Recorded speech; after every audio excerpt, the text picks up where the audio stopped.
guys, what is up? My name is Megan and welcome back to my channel, or welcome if you're new. Hope you guys are doing well. Today I'm here with my August haul.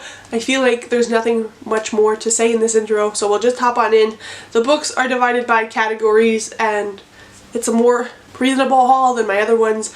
School is starting up again. The haul will be considerably smaller. So the first book and only book in this category is manga, and that manga is Waiting for Spring Volume 1. This reminds me a lot of another manga series I have read, which is not coming to my memory right now, but I really enjoyed the first volume in that one, so I thought I would try this one because I feel like a lot of booktubers talk about this. This follows a young girl who is in high school and has the difficulty forming true friendships, and her opportunity actually arises when she encounters 4 of the most popular boys in school who are all on the basketball team, and I guess it's her navigating a new relationship with them and being friends with them, and how that brings a lot of change to her life, and probably being wary of their intentions at first if they're very popular and she's not. The images in here, the illustrations are absolutely beautiful and so adorable, and I love the cover, and everybody loves this, especially Books with Chloe. I really was motivated to pick this up when she talked about it, so yes, hopefully I will read it soon and let you guys know what I think about it. Then we have 2 YA books, the first one being The Heartbreak Boys by Simon James Green. This is a contemporary romance where the 2 main characters both get dumped by their boyfriends, I believe like at the beginning of the summer, and maybe both their ex-boyfriends start dating or something of the sorts. In order to get back at them and show the world, and more specifically Instagram, that they're fine and getting over their exes, they start posting stuff together and doing things to like show how good they're doing, and eventually I guess they might fall in love.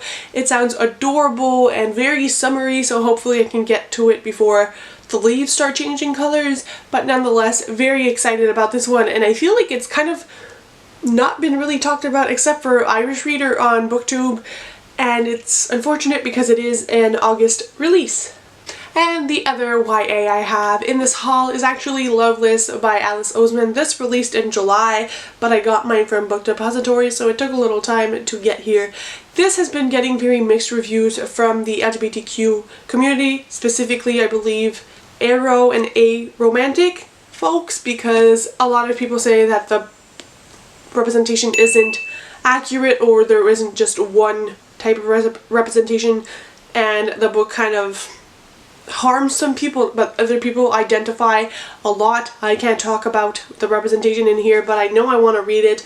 This follows a main character named Georgia who has never had a crush on anyone, and she doesn't really understand why it's the case or why she doesn't feel that particular way with anyone. She is starting university and makes it her goal to find love, but then she realizes that it's a lot more complicated and starts questioning why it's so easy for everyone around her to find love but not for herself. And this is kind of the exploration of sexuality as well as starting university, new friendships, and I have loved a lot of the Alice Oseman books I have read, especially the Heartstopper graphic novels and Radio Silence, so I'm very curious to see what happens within this story. Then we have 2 mystery/thriller books. The first one is actually my first by this author, which is kind of shocking because I feel like everybody has read this author, and that is Misery by Stephen King.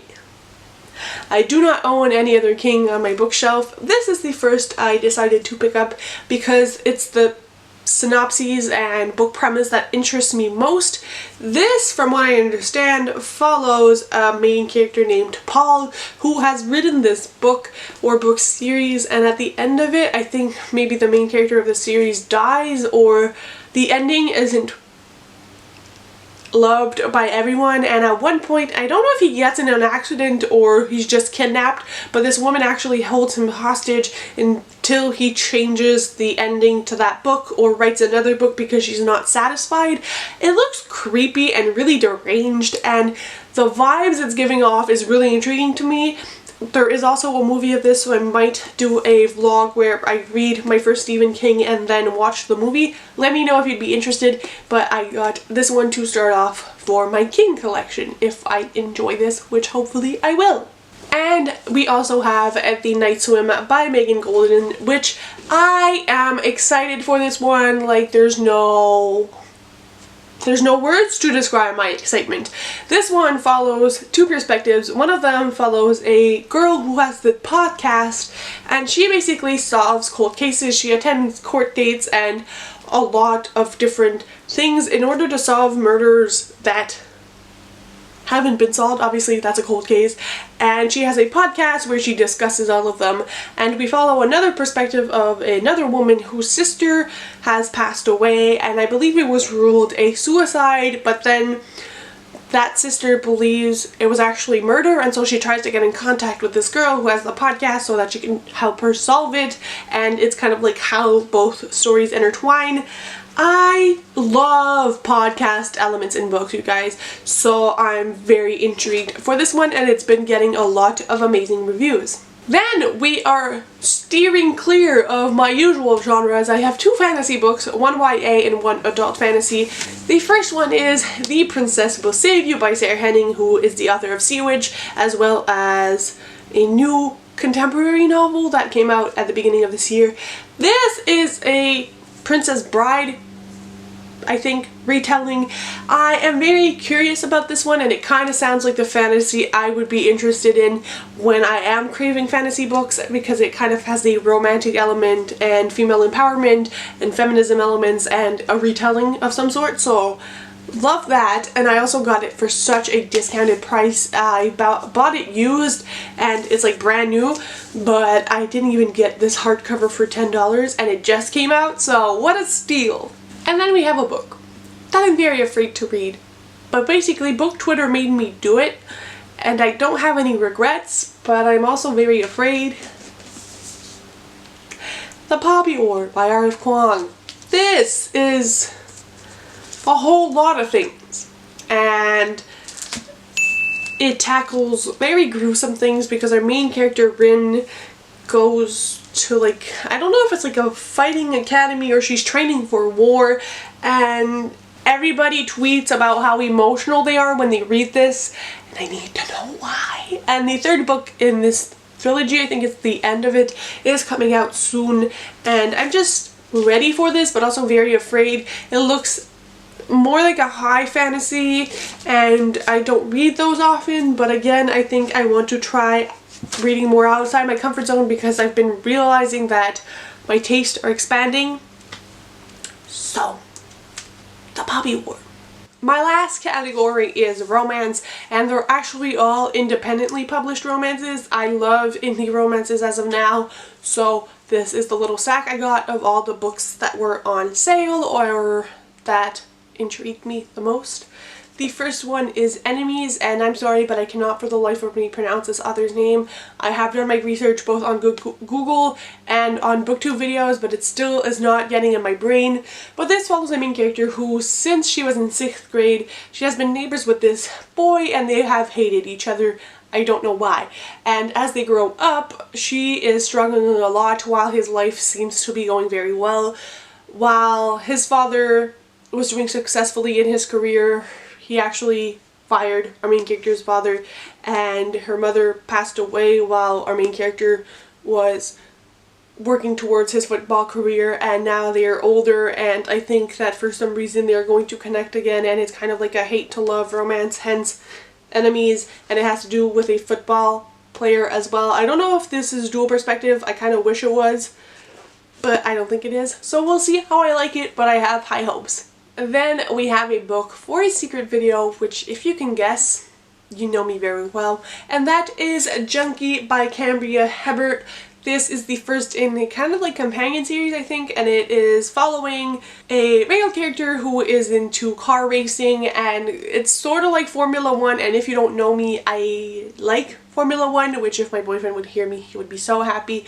He watches it every weekend it's on, and I have kind of caught on and enjoy it, and this reminds me of that, but it's also a male-male romance, and this looks like it's going to be so fun. Leave me a comment down below if you kind of know where I'm going with this book and what kind of video I want to make for it. But yes, I'm not going to say too much more because I don't want to spoil the video I have in mind, but I did pick this one up. We then have One Hot Italian Summer by Karina Hale. This was inspired and purchased because of Jess at Peacelovebooks. She says this book kind of reminds her of Beach Read by Emily Henry, which that book broke my heart and put it back together, so anything that's remotely close to it, I will take. This follows a main character who has a writing career, but she's kind of in a slump at the moment, and so her publisher decides to lend her a villa in Italy so that she can go there, kind of relax, get inspiration, and start writing again. Turns out there's other people in the villa, hence this man on the cover. He also has a child with him, and they are, like, the man and the child have a connection, not like blood connection or anything, but to our main character, and it's them spending one hot Italian summer together. So I don't know where it goes, but there's the writing element in here, there's a travel, and also like the villa cottage that resembles Beach Read, so I'm excited. I also have The Mistake by Elle Kennedy, which is the second book in the Off-Campus series. I read The Deal in a special video this month, which I'll link in the cards, and this is the sequel. I loved The Deal, which is a spoiler alert, but I decided to start collecting the other books when I had the means and they were on sale. This one turned out to be on sale on Amazon and there was only like 3 or 4 copies left, so I decided to snatch it up. It's also very short and I cannot wait to read this. This is a new adult hockey romance series and it is also set in college and I love it, and I highly recommend you check out the vlog after this haul. And then the last two, oh my god, this is huge. We have From Blood and Ash by Jennifer L. Armentrout, again inspired by Jess at Peacelovebooks, but also because I read and loved Reborn Yesterday recently, and it kind of made me wonder if I love paranormal romance, maybe I'll love fantasy romances as well, and that is what it is. It is a chunky beast, and today actually I saw Mayana at Mayana Reads tweet some sections of this book that she was also reading and loving, and it made me even more excited to read this. This is a fantasy romance. As I said, I don't know too much about it, but I think it's a bodyguard romance. I'm excited for this. And the second book, which again has a beautiful cover just like this one does, it comes out in September, I think September 1st. If I love this, I will try to get a paperback version of that one as well, and we can start some fantasy romance collections up in this household. Speaking of fantasy romances, who am I becoming? This is Fortuna Swan by K.J. Sutton. This is another fantasy romance. This one is like a romance with fae, I think. This was inspired by Becca from Becca and The Books. She loved it. She likes more kind of like dark fantasy romances, so I'm guessing this will be it. And Ashley at Frolic Fiction and just a bunch of other people have read and love this as well, so I decided to give it a shot. This was a very cheap paperback and I'm really excited to be able to support this author and read more fantasy romances. Also, I'm not sure if I hauled these because I talk about them every 2 seconds. But we have Reborn Yesterday and This Time Tomorrow by Tessa Bailey, paranormal romances. They changed my life. I haven't read this one, but this one did. I can't shut up about it, but I have these two. I don't know if I hauled them yet, but if not, here they are, and if I have, well, I'm sorry, but I love them so much. So that is it for this haul video. Let me know down below if you have borrowed some books from the library or purchased any books for yourself this month, and I'll see you very soon with another video. Bye guys!